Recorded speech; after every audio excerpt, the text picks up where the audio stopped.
मेरी जटाओं से पृथ्वी पर बहती अवश्य, किंतु अंत में समुद्र में आके मिलना ही उसकी नियति।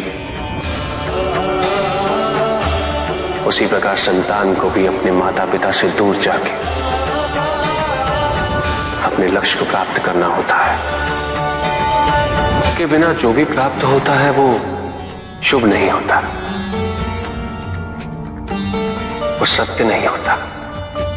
किसी भी व्यक्ति की उन्नति उसकी सहजता से प्रत्यक्ष होती है, ना कि उसके अहंकार से। अहंकार हमें स्वयं की दृष्टि में बड़ा अवश्य बना देता है, किंतु दूसरे की दृष्टि में हमारा ओछापन प्रतीत होता है। हमारे व्यक्तित्व के दोष, उसकी अपरिपक्वता का प्रतीक है यह अहंकार।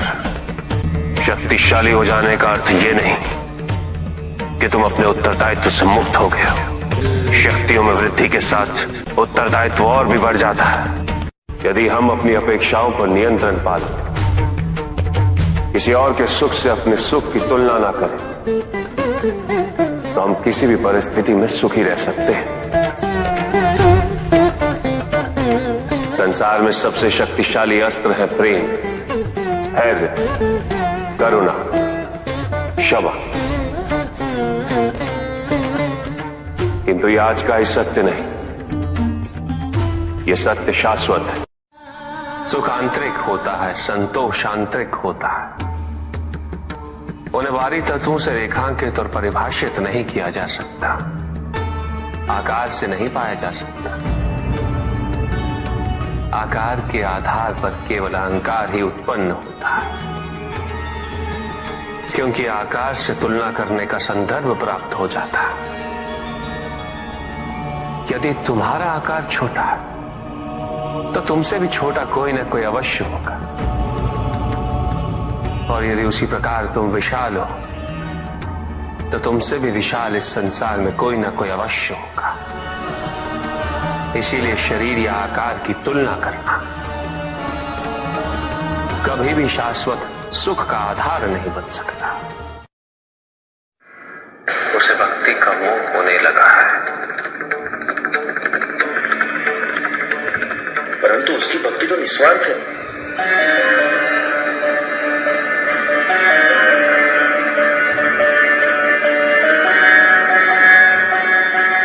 अवश्य गणेश, पुष्पदंत ने भक्ति के माध्यम से आज तक अपने लिए कोई कामना नहीं की। किसी भी प्रकार का लोभ नहीं है उसे, महत्वाकांक्षी भी नहीं है वो।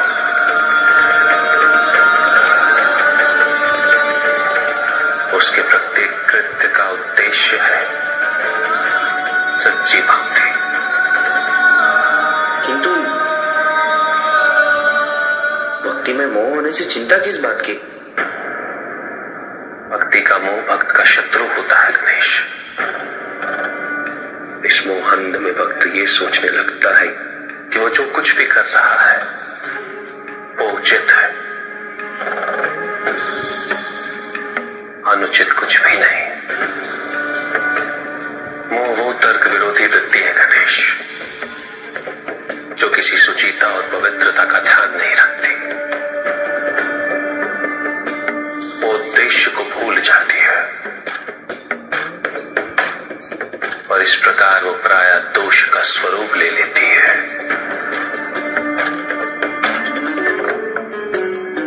भक्त को सांसारिकता की ओर ले जाती है,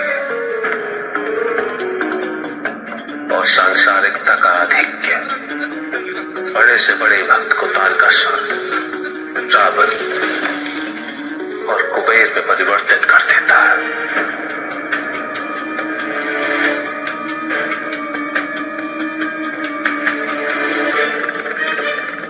मैं पुष्पदंत के समक्ष विकल्प अवश्य प्रस्तुत करूंगा, और वो किसका चयन करता है इसकी उसे पूर्ण स्वतंत्रता है, और यही निर्धारित करेगा उसकी नियति। भक्ति का मोह व्यक्ति से उसका विवेक छीन लेता है गणेश, उसकी संवेदना को भी छीन लेता है, और ऐसे में भक्त केवल विधियों में उलझ जाता है। निष्ठा छूटने लगती है और व्यक्ति आधिक्य को ही भक्ति समझने लगता है।